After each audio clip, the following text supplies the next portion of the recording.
What's up? It's Marty Yitram, the Geeky American Otaku. Welcome to my first video of the new year. I was going to make more than one this month, but I had a family-related issue for the past few weeks. It is all resolved now. And anyway, this is my first video of 2024, and it is a new edition of 15-Minute Game Show Reviews.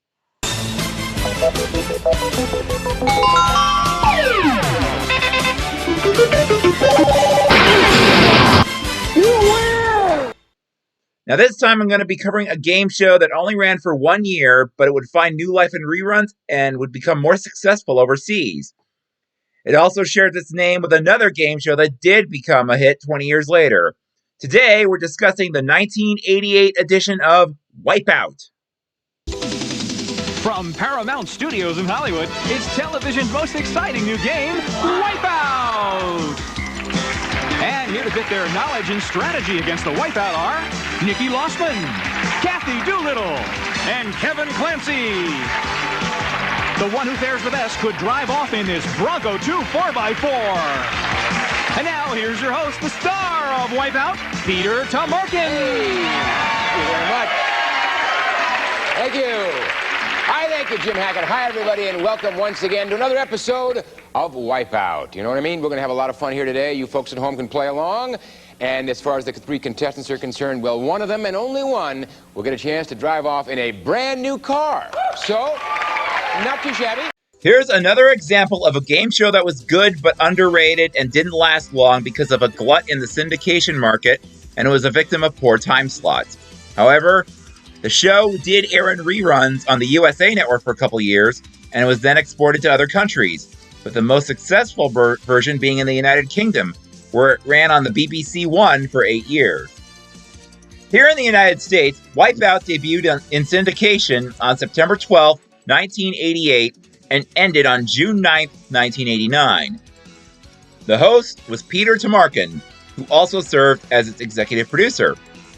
Peter was born in Olean, New York in 1942 and moved to LA in the early 1950s. He graduated from Beverly Hills High School in 1960 and then from UCLA with a bachelor's in English. Foreshadowing his future career, he appeared as a contestant on The Rebus Game.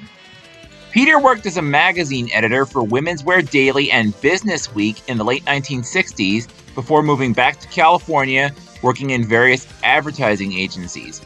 He also started his own advertising firm and made appearances on camera in commercials and behind camera during the late 1970s and beyond.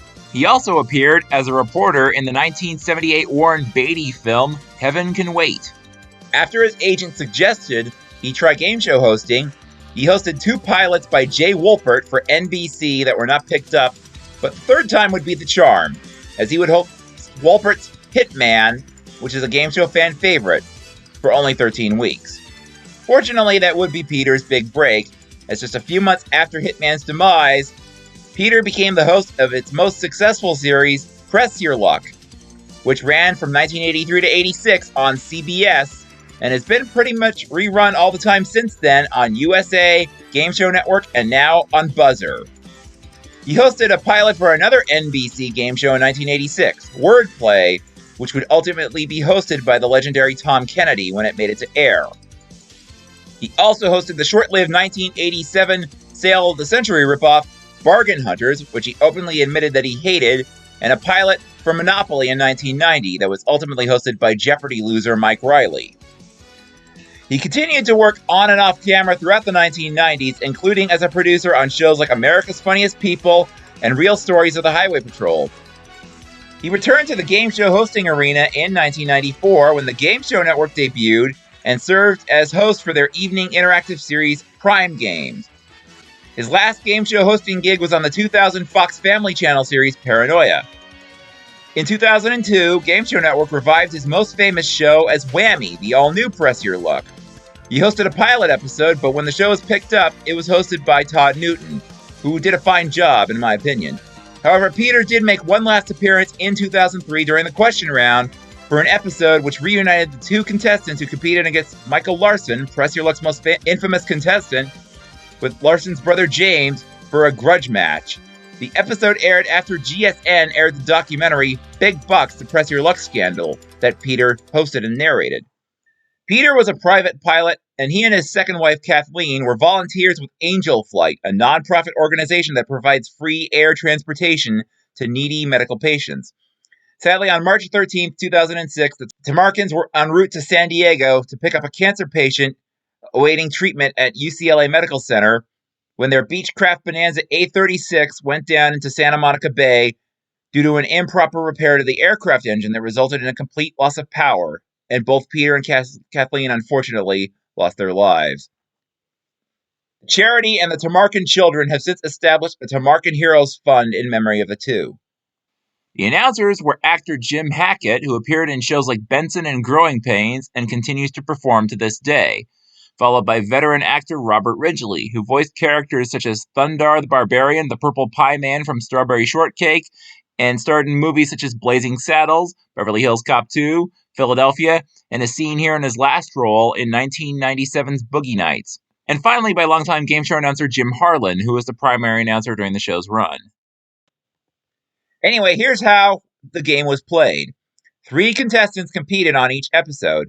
Initially, each game featured 3 new contestants, but after several weeks, a returning champion competed against 2 new contestants.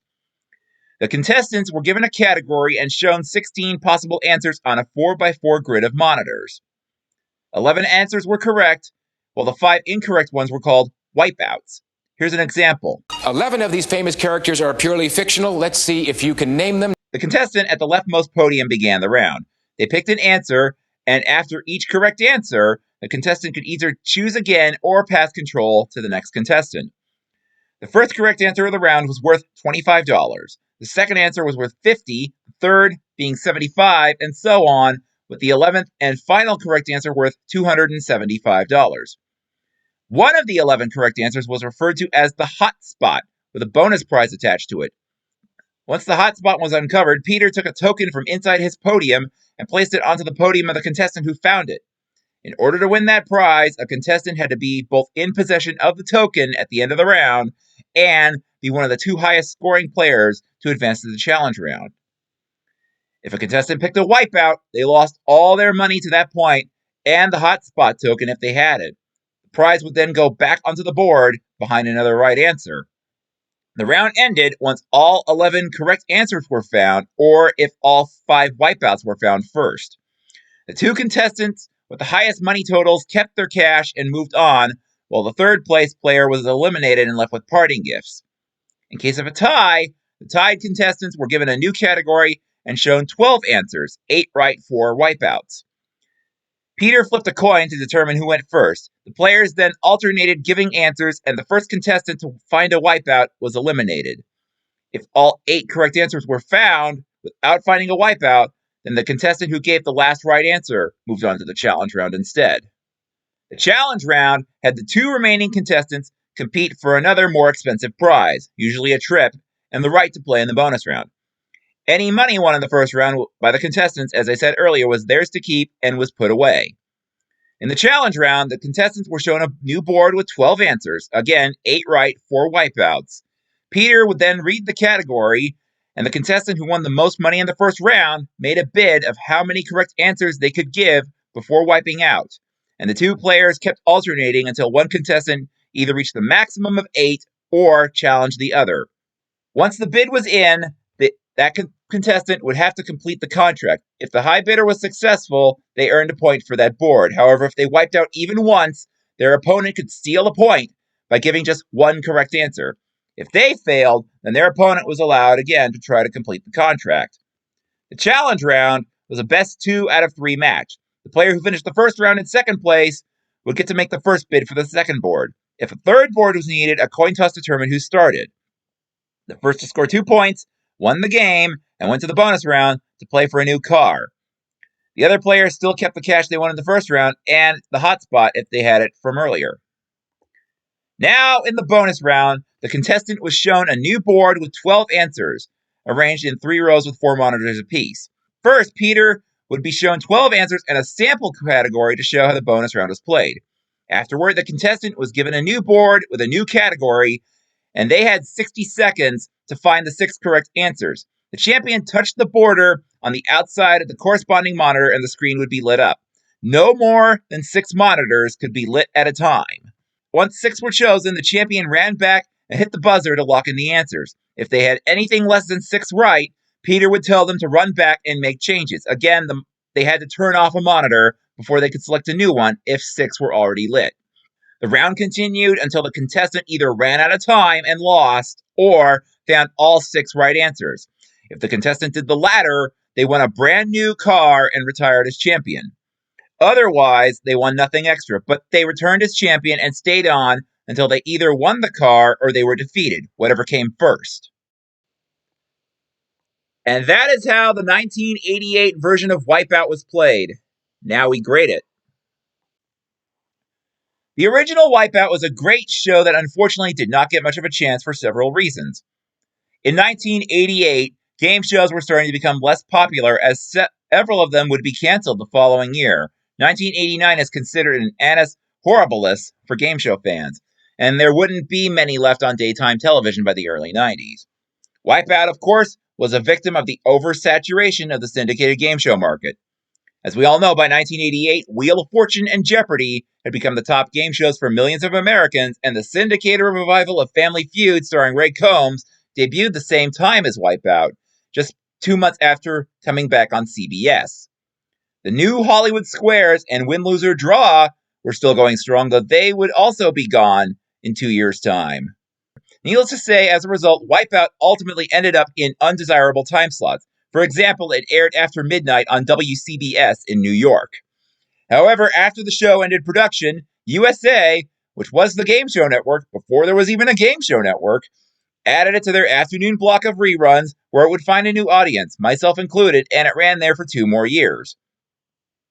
Anyway, it's also been seen on Game TV in Canada as late as the 21st century, though it has yet to re-air on American TV. Also, despite bombing here in the States, as I mentioned at the beginning of the video, Wipeout did find success overseas. It aired in Australia, Germany, Greece, Indonesia, the Netherlands, Norway, Spain, where it was revived as recently as 2021, and especially in the United Kingdom, where it ran on BBC One from 1994 to 2002, hosted first by magician Paul Daniels and then by comedian and game show veteran Bob Monkhouse. The show did have a pretty solid format and had a decent payoff. You can't go wrong with a couple of prizes, including a trip to somewhere like Mexico or Hawaii, and of course you could always use a car. However, I do think they could have given away a little more money than they did. Very rarely did someone win more than $600 in the first round. It was possible for one player to not have any cash at all going into the challenge round. I would have guaranteed at least $500 for the first place finisher and $200 for the second place finisher, and given them $1,000 for winning the challenge round.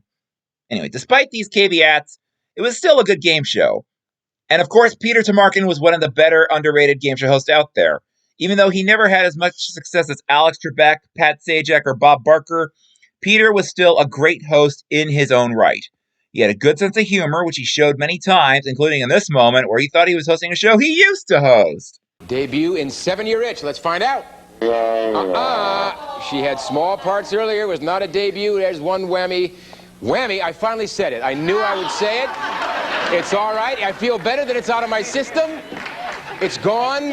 And now do you want to press your luck or do you want to move on? No, I get it all out of my system. Peter also had that ability to lead and knew how to make the contestants feel at home. Peter Tomarken never got the love he deserved as a game show host, and sadly, he was taken from us too soon. But thanks to the constant reruns of Press Your Luck, as well as the current revival on ABC hosted by Elizabeth Banks, Peter's legacy and contribution to game shows will live on. That being said, the 1988 version of Wipeout was a good, underrated game show with a solid format and a great host, though because it had a mediocre cash payout, it gets a solid B. Now's the part where I talk about how I'd revive the show if given the chance. Although I could see the show being revived, there is one major problem: the name. 20 years later, as we all know, a new stunt show also called Wipeout premiered on ABC. The 2000 show was not related to the quiz show in any way, but it was more successful, running for 6 years, and it was revived in 2021 on TBS. This show is owned by Endemol and has also been aired in other countries, including in Britain, where it's called Total Wipeout to differentiate it from the aforementioned BBC One version of this show. The version we're talking about, of course, however, was created by the late Bob Fraser and distributed by Paramount, so presumably sister company CBS Media Ventures owns this version. However, it would probably have to be renamed if it was revived to avoid confusion and or lawsuits from Endemol. One possible name could be the aforementioned Total Wipeout, or possibly Washout, or even Choose It or Lose It. Anyway, the gameplay would more or less be the same as before, but with more money up for grabs. In the first round, there would be 16 answers, as before, 11 right, 5 wrong. And the first correct answer is now worth $100, then $200 for the second, $300 for the third, and so on up to $1,100 for the 11th correct answer. The hot spot would still be available behind one of the right answers, and it would be a prize worth at least $750. The two players with the highest scores, of course, would move on to the challenge round as before, but there would be a guaranteed minimum of $2,000 for the top finisher, $1,500 for second place, and a $1,000 consolation prize for the eliminated player. The challenge round would be played the same, but winning the round awarded $1,000 cash, which the player kept regardless of the final outcome. And it would still be a 2 out of 3 match. The bonus round, of course, is played the same as before, but unlike before, the player gets $1,000 for every correct answer if they fell short. If they do get all 6 in 60 seconds, the champion won an additional $20,000 and a new car. However, there would probably be no returning champion in this version. As for the host, my choice would probably be Todd Newton, who was the second master of the whammy. Other possible choices include John O'Hurley, Mayim Bialik, or Ken Jeong. The announcer could either be Gary Kroger or Burton Richardson. Anyway, that is my most recent episode of 15-Minute Game Show Reviews. Remember to hit that like button and subscribe to my channel and to follow me on both Instagram and SpaceHey. I'll be back soon with more fun videos. I'm Marty Ittram, the Geeky American Otaku, and I hope we all have a wonderful year. A better year than last year, or any year for that matter. Anyway, since the Super Bowl is in 2 weeks, let's go 49ers, get revenge on the Chiefs, and complete that quest for 6. And I really hope I won't have to eat any crow in my next video. So long for now.